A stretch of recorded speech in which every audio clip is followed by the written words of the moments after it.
பாட் two plates நேயர்களுக்கு வணக்கம்.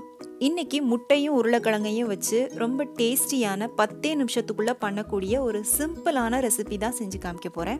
இது செய்ய தேவையான பொருள் எல்லாம் கீழே டிஸ்கிரிப்ஷன்ல கொடுத்துருக்கேன். இப்போ என்ன ரெசிபி செய்ய போறேன், எப்படி செய்ய போறேன் அப்படிங்கிறத பார்க்கலாம் வாங்க. முதல்ல ஒரு கடாயில் 2லிருந்து 3 டீஸ்பூன் எண்ணெய் விட்டுக்கோங்க. எண்ணெய் கொஞ்சம் நல்லா சூடானதுக்கு அப்புறமா இதில் ஒரு அரை டீஸ்பூன் மட்டும் சீரகம் போட்டுக்கோங்க. சீரகம் கொஞ்சம் வறுபட்டதும் 2 மீடியம் சைஸ் வெங்காயத்தை நல்லா பொடி பொடியாக நறுக்கி போட்டுக்கோங்க. இதோடவே காரத்துக்காக 2 பச்சை மிளகாய் நான் பொடி பொடியாக நறுக்கி போட்டிருக்கேன். அடுத்ததாக கொஞ்சமாக கருவேப்பிலை சேர்த்துட்டு இந்த வெங்காயத்தை கொஞ்சம் நல்லா வதக்கி விட்டுக்கலாம். வெங்காயம் கொஞ்சம் நல்லா பொன்னிறமாக வதங்கணும். வதங்கினதுக்கு அப்புறமா நம்ம இதோட தேவையான தக்காளி சேர்த்துக்கலாம். இப்போ வெங்காயம் கொஞ்சம் நல்லா பொன்னிறமாக வதங்கிருச்சு. இதோட ஒரு தக்காளி நல்லா பழுத்த தக்காளியை சின்ன சின்னதாக கட் பண்ணி போட்டு வதக்கிக்கோங்க.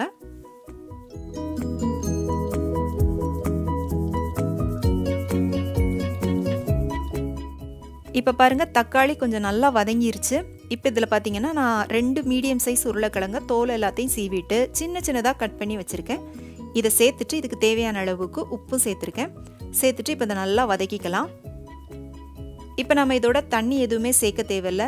இந்த வெங்காயம் தக்காளி இதில் இருக்கிற தண்ணியிலேயே இந்த உருளைக்கிழங்கு கொஞ்சம் நல்லா வேகணும். அதுக்காக ஒரு மூடி போட்டு மூடி இதை ஒரு 5 நிமிஷத்துக்கு நல்லா வேக விட்டுக்கலாம்.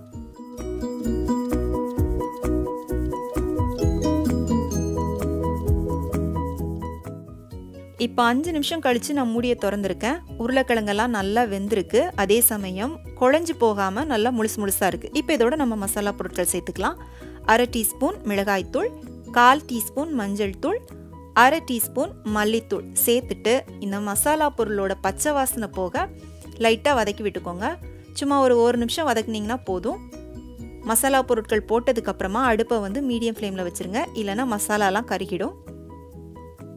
இப்போ மசாலாவோட பச்சை வாசனைலாம் போனதுக்கப்புறம் நம்ம இதோட முட்டை சேர்த்துக்கலாம். நான் இன்றைக்கி 3 முட்டை சேர்த்துருக்கேன். முட்டையை உடச்சி ஒரு கிண்ணத்தில் ஊற்றிருக்கேன். முட்டையை உடச்சி கிண்ணத்தில் ஊற்றிட்டு நீங்கள் நல்லா கலக்கிட்டு ஊற்றிக்கோங்க. நான் உங்களுக்கு காமிக்கணும் அப்படிங்கிறதுக்காக முட்டையை கலக்காமல் அப்படியே சேர்த்துருக்கேன். முட்டை ஊற்றுனதுக்கப்புறமா இதை கைவிடாமல் கொஞ்சம் நல்லா கிளறி விட்டுக்கோங்க. அப்போ தான் நல்லா முட்டை உதிரி உதிரியாக வரும். இல்லைனா முழுசாக கொஞ்சம் பெரிய பெரிய பீஸாக இருக்கிற மாதிரி இருக்கும். இதில் நான் இன்றைக்கி தனி மிளகாய் தூள் மட்டும்தான் சேர்த்துருக்கேன். நீங்கள் வேணும் அப்படின்னா சிக்கன் மசாலா சேர்த்துக்கலாம், இல்லை கரம் மசாலா தூள் சேர்த்துக்கலாம். இதெல்லாம் உங்களோட விருப்பத்துக்கு ஏற்ற மாதிரி நீங்கள் சேர்த்துக்கலாம். இப்போ நம்மளோட முட்டை பொடி மாஸ் தயாராகிடுச்சு. இப்போ இதில் கடைசியாக கொஞ்சமாக மல்லித்தழை தூவிக்கலாம். இதோட நீங்கள் கொஞ்சமாக ரைஸ் சேர்த்து கலந்துட்டு முட்டை உருளைக்கிழங்கு சாதம் மாதிரி செஞ்சு குழந்தைங்களுக்கு கொடுக்கலாம், இல்லை சப்பாத்தியோட வச்சு ரோல் பண்ணி கொடுக்கலாம், இல்லை ப்ரெட்டோட வச்சு சாண்ட்விச் மாதிரி செஞ்சு கொடுக்கலாம். ரொம்ப சூப்பராக இருக்கும். இந்த ரெசிபி உங்கள் எல்லாருக்கும் ரொம்ப பிடிச்சிருக்குன்னு நம்புகிறேன். கண்டிப்பாக இந்த ரெசிபி உங்கள் வீட்டில் செஞ்சு பார்த்துட்டு எப்படி இருந்துச்சுன்னு உங்களுடைய கருத்துக்களை எனக்கு மறக்காமல் கீழே கமெண்ட் செக்ஷனில் சொல்லுங்கள். பிடிச்சிருந்தா உங்கள் ஃப்ரெண்ட்ஸுக்கும் ஷேர் பண்ணுங்கள், லைக் பண்ணுங்கள், சேனலுக்கு சப்ஸ்கிரைப் பண்ணுங்கள். மீண்டும் வேறொரு ரெசிபியோடு சந்திக்கிறேன். நன்றி, வணக்கம்.